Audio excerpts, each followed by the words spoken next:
Okay, so as part of this research project, we're going to be putting an IV in the internal jugular vein. We're going to be using a 2.5-inch catheter, and this procedure is called the peripheral IJ, mostly because it's more or less like placing a peripheral IV in the internal jugular vein.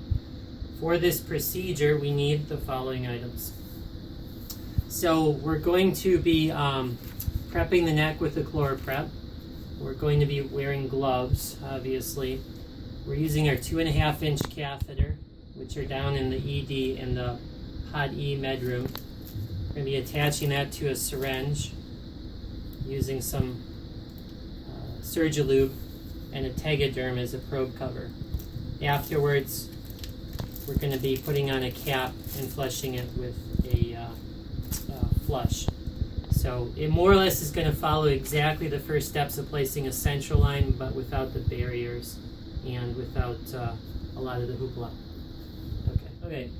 So we're going to start out with just some non-sterile gloves. I'm going to assume that I've looked at the IJ and determined, yeah, it's nice and big and it's appropriate for this. We're going to put the patient in some Trendelenburg as they tolerate, just like with a central line. And here's how we're going to prep things. So to start with, we're going to use the ChloraPrep on the neck. And make sure you do a good, thorough 30-second scrub all over the region you're going to be going. And make sure you let that dry for 30 seconds. Okay? We're going to have 4-inch Tegaderms down in the med room, and you're going to just take one of these and you're going to carefully put it on the probe without contaminating it. So I'm just going to set that on, wrap it over, making sure that there's no bubbles on it, etc. And now we've got a nice, relatively simple and relatively inexpensive sterile probe cover. Okay, so we're good to go there. I'll put that in the probe holder, and then I'm going to get ready for the procedure itself. I've got my 2.5-inch catheter. And these have a little cap on them you have to take off so that you can attach the syringe to it. And again, I'm creating more or less the big needle that we would use for central lines. And so I have my 10 cc syringe on the catheter. I'm going to put some Surgilube on the neck carefully, trying to keep it as sterile and clean as possible. And then for after getting the IV in, you need some connector, and whatever the nurse wants is fine. But in general, just having a cap on a flush, I think, is a nice option. You can also use extension tubing. Okay, so we're good there. Now for the procedure itself. I'm going to take this I shouldn't have to do a lot of explaining for, but I'm just going to put my probe on the neck. And again, you can do transverse or long axis, depending on your preference. So I found my vein. I'm going to uncap my catheter, and I am going to go in the neck just as if I'm doing my central line. I like to keep about a 45-degree approach angle.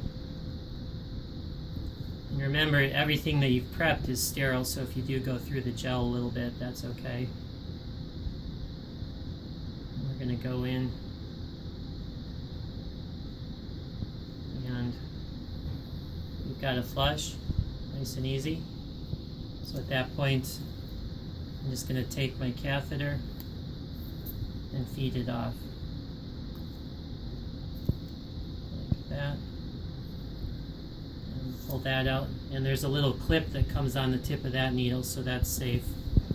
And I'm going to take my flush.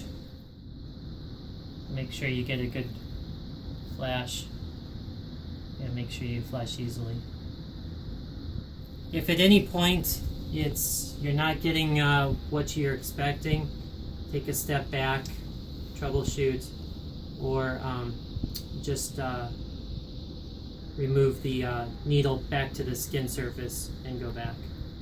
We're going to wipe the gel off and put a standard dressing on it, just as if it's a peripheral IV. And that's it. You're good to go.